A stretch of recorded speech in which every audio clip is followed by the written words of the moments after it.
இந்த விதிகிரகம் அப்படிங்கிற விஷயம் இப்போ உங்களுக்கு செவ்வாய் வந்து பாதகாதிபதி. அப்போ நீங்க எந்த ஒரு இடத்துக்கு ஷூட்டிங் போனாலும் சரிங்க, இது 9ஆம் இடம் பாதகஸ்தான். அப்பாங்கிற ஒரு உறவு இருக்கிற வரைக்கும் அல்லது அப்பா கூட கூட்டு போனீங்கன்னா அந்த விஷயம் ஃபெயிலியர் ஆகிடும். அப்பா கூட கூட்டிட்டு அப்பா வச்சு கூட கூட்டு போயிருக்கீங்களா?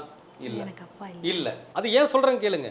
இந்த விதிகிரகம் 9ஆம் இடம் அப்படின்னு சொல்லக்கூடிய விதிகிரகம் 3ஆம் இடத்தில் இருக்கிறது.